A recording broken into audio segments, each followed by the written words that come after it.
Master of Europe, the Napoleonic Wars, 1805 to 1809. Part 1. A thunderclap over Europe, the rise of Napoleon's empire. From a son of a dirt-poor Corsican noble family to the military dictator of France in less than 10 years. Revolution and war had cleared Napoleon's path to the throne, and war would dominate his 10-year reign, a conflict unprecedented in history that would lead to millions of deaths and a continent in turmoil. 8 months after Napoleon's coronation, the French Empire, along with its Spanish ally, declared war on the British Empire. Napoleon had assembled an army of 180,000 men along the English Channel. But as long as Britain's Royal Navy ruled the seas, an invasion of England was simply impossible. A fact that surely gave the Brits a good chuckle over their tea. But Britain also couldn't seriously challenge France on land. Therefore, Prime Minister William Pitt set about building a coalition to fight Napoleon, using diplomacy and a whole lot of gold. Britain would prove to be Napoleon's most persistent enemy, and their newspapers delighted in the relentless mockery aimed at the French emperor. Britain and France were old rivals, squabbling over land and sea for centuries. But now Pitt feared Napoleon's conquests were making France dangerously powerful. The French emperor had to be defeated, and Europe's balance of power had to be restored for any lasting peace. Pitt quickly found allies on the continent. The old monarchies of Europe looked at Napoleon as a vile product of the French Revolution, a dangerous upstart who threatened their ancient, divinely ordained order. The Austrian, Habsburg Empire was the most disgruntled of them all. Their influence in Germany and Italy was shrinking thanks to French victories. In May 1804, the last straw came when Napoleon crowned himself King of Italy in Milan. Austria, Russia, Sweden, and Naples joined Britain to form a coalition known as the Third Coalition. They cooked up an ambitious plan, involving a series of joint attacks on France. The main thrust would be a combined Austro-Russian army advancing across the Rhine into French territory. But Napoleon got wind of this plan and reacted with decisive speed. He decided to strike before the coalition could fully assemble its forces, ordering his army, now grandly called La Grande Armée, the Grand Army, to cross the Rhine. His target was the Austrian army of General Mack, which had invaded France's ally Bavaria, and was now dangerously isolated from the other coalition armies.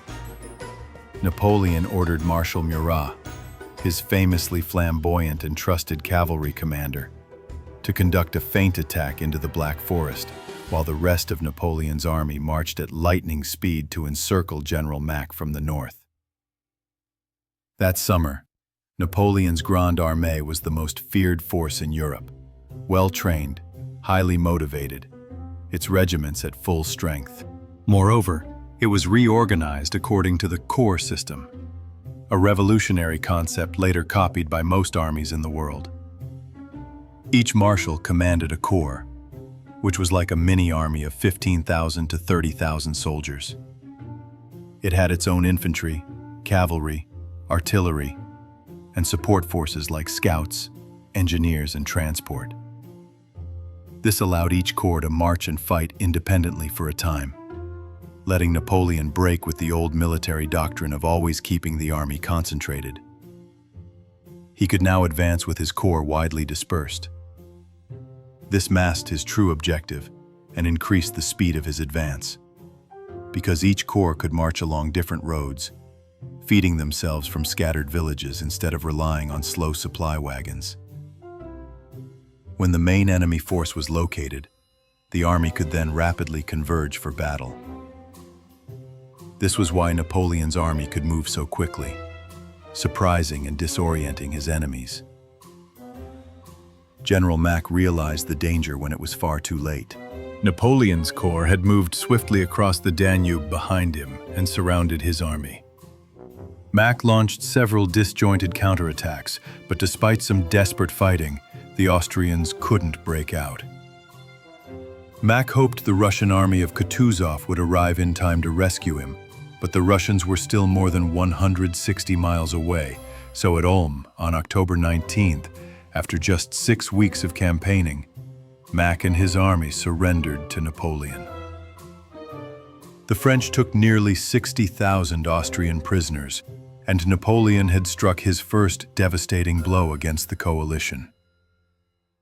The Russian general, Mikhail Kutuzov, was an experienced and wary commander, much more cautious than Mack. His army was exhausted after a 900-mile march from Russia, but hearing of the Austrian surrender at Ulm, and knowing he wasn't strong enough to face Napoleon alone, he immediately ordered a retreat. Napoleon gave chase. The Russians fought several fierce rearguard actions, but couldn't save the Austrian capital, Vienna, which was occupied by the French on November 12th.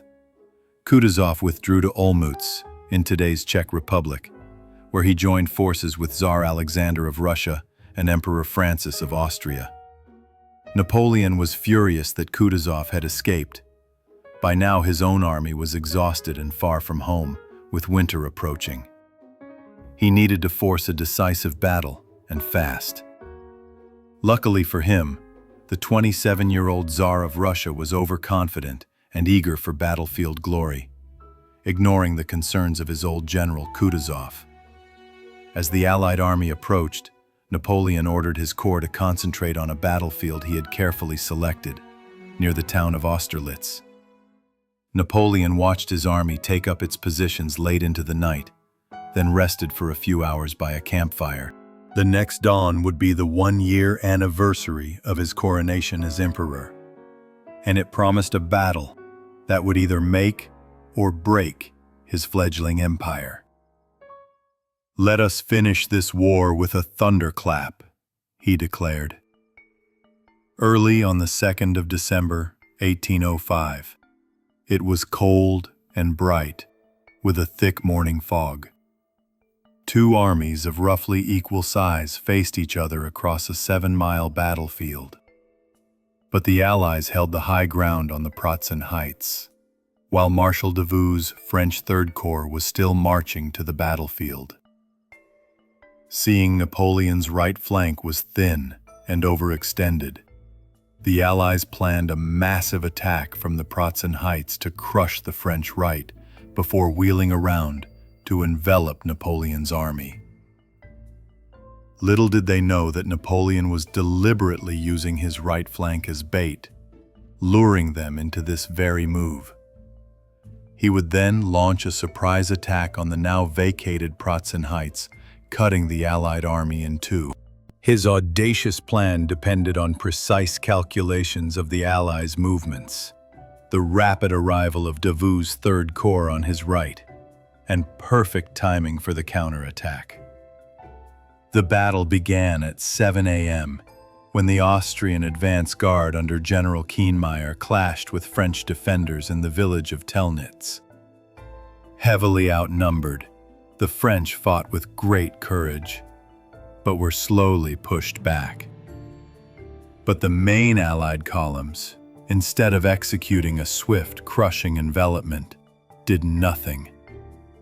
The morning fog and slowly relayed orders caused confusion and delays, and it was 3 hours before the main Allied attack began. Fierce fighting soon erupted around the village and castle of Sokolnitz. Marshal Davout's corps, having just arrived after a 2-day 70-mile march, now came to reinforce the right flank. Around 9 a.m., his lead infantry brigade appeared suddenly through the mist and retook Telnitz, before being driven back by Austrian hussars. 2 more of Davout's brigades reinforced the French at Sokolnitz. As the fog began to clear, Napoleon saw that the Allies had moved just as he predicted. The Allied left wing had descended from the Pratzen Heights. he ordered Marshal Soult's Fourth Corps to begin its attack. The Allied commanders were stunned as two French infantry divisions suddenly emerged from the fog, marching straight for the Allied center. General Kutuzov had to hastily organize a defense of the heights, using troops from the Fourth Column. 2 hours of bloody fighting followed. Muskets were fired at such a furious rate that troops soon ran out of ammunition and resorted to the bayonet. By 11 a.m., the better disciplined and trained French had captured the heights, driving a deep wedge into the Allied position. To the north, a massive cavalry battle had developed. At the same time, a Russian force under General Bagration had captured the village of Bozanitz, before being driven back by artillery from the Santon Hill. A decisive charge by 6 regiments of French heavy cavalry finally drove back the Allied horsemen, allowing Marshal Lannes's Fifth Corps to advance and take Blasowitz and Krug. Now, the Russian Grand Duke Constantine, commander of the Russian Imperial Guard, led the last Allied reserves in a desperate attempt to retake the Pratzen Heights. 1 battalion of the French Fourth Line Regiment was savaged by the Russian Horse Guards, losing its eagle standard in the bloody melee. Napoleon, who had moved up to the Pratzen Heights, committed his own guard cavalry. A fierce clash between the 2 elite cavalry units followed, with the French finally emerging victorious. Napoleon had broken the Allied center. Now he turned his attention to encircling the Allied left wing, still fighting fiercely at Sokolnitz. Around 2 p.m., Napoleon ordered 4 divisions to swing south and block their line of retreat. General Buxhoden, commanding the Allied left, now saw the trap he was in. Attacked from 3 sides, his only escape route was south. Many of his troops were forced to flee across frozen ponds. French artillery tried to break the ice with their cannonballs. Around 200 Allied soldiers and dozens of horses drowned in the freezing water. But not the thousands claimed in Napoleon's propaganda. The French emperor had won one of his greatest victories. His army had taken more than 10,000 prisoners and captured 45 enemy standards. Thousands of dead and wounded from both sides littered the battlefield, many to be left there for days. The battle, known as the Battle of the Three Emperors, had crushed the Third Coalition. As the Russians retreated home, Austria's Emperor Francis I was forced to accept a humiliating settlement with France, paying a 40 million franc indemnity and giving up large swaths of territory in exchange for peace. But at the same time, Napoleon received news of a disastrous defeat for the combined Franco-Spanish fleet off Cape Trafalgar. Britain's Admiral Lord Nelson had given his life to mastermind an absolute victory, ensuring British naval dominance not just for the rest of the war, but for more than 100 years to come. Britain, master of the seas. Napoleon, invincible on land. The whale and the elephant, neither able to challenge the other in its own domain. When Prime Minister William Pitt heard the news of Napoleon's victory at Austerlitz, he famously said, "Roll up that map of Europe. It will not be wanted these 10 years." A month later, Pitt was dead.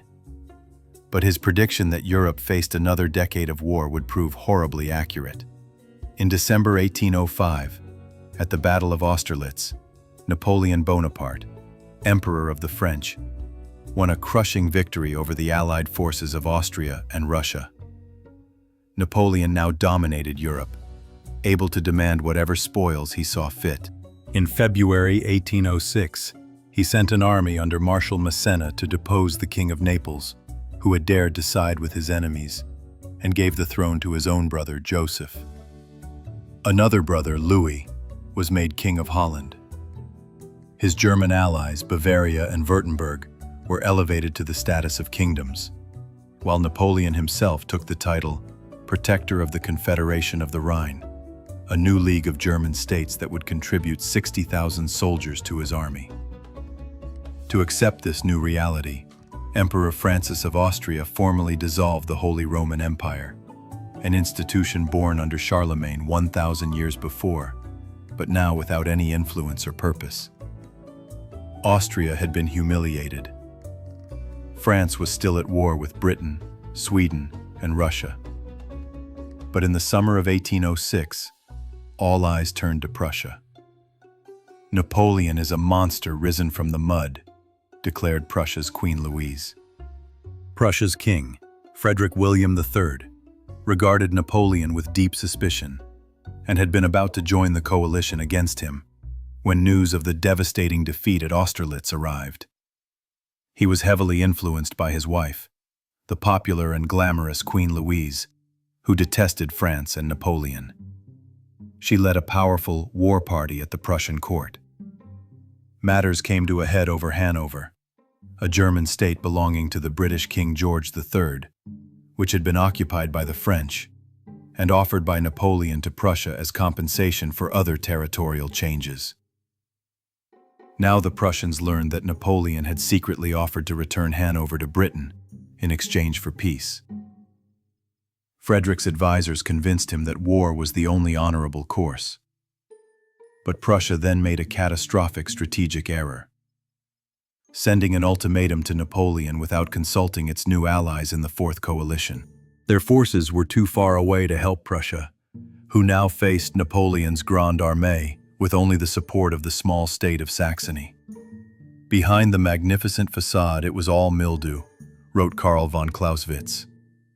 In 1806, the Prussian army had a fearsome reputation, dating back 50 years to the reign of Frederick the Great. Napoleon, a student of history, regarded it with respect. But the Prussian army had been resting on its laurels. Its generals were old, its staff work hindered by bureaucracy and personal rivalries, its movements slow and predictable. Prussian soldiers, however, could be relied on to fight with pride and determination, while the Prussian cavalry was considered among the best in Europe. In October 1806, Napoleon invaded Saxony with an army of 166,000 men and 256 guns. Advancing in 3 columns, the French moved through the Thuringian forest, along roads carefully scouted by spies. Napoleon intended to threaten Leipzig and force a decisive battle, which he believed would be near Gera. The Prussian army was actually further west, concentrated near Erfurt on the west bank of the river Zala. Their commander, the Duke of Brunswick, had hoped to threaten the flank of Napoleon's advance, but misjudging the speed of the French, he now ordered a retreat north to find a new defensive line. On the 10th of October, at Saalfeld, Marshal Lannes' Fifth Corps clashed with a Prussian advance guard commanded by Prince Louis Frederick, the king's cousin. The Prussian force was pinned down and Prince Louis was killed in combat with an NCO of the French 10th Hussars. 3 days later, Lannes located a large Prussian force near Jena and informed Napoleon. The French emperor, believing he'd found the main Prussian army, quickly ordered his corps to concentrate for battle at Jena. Bernadotte's First Corps and Davout's Third Corps were to cross the river Zala and fall on the Prussian flank from the north. But Napoleon was mistaken. Lannes was facing a 35,000-strong Prussian rearguard commanded by General Hohenlohe. The main Prussian army, 52,000 men under the Duke of Brunswick, was further north, moving straight into the path of Davout's Third Corps. To be continued.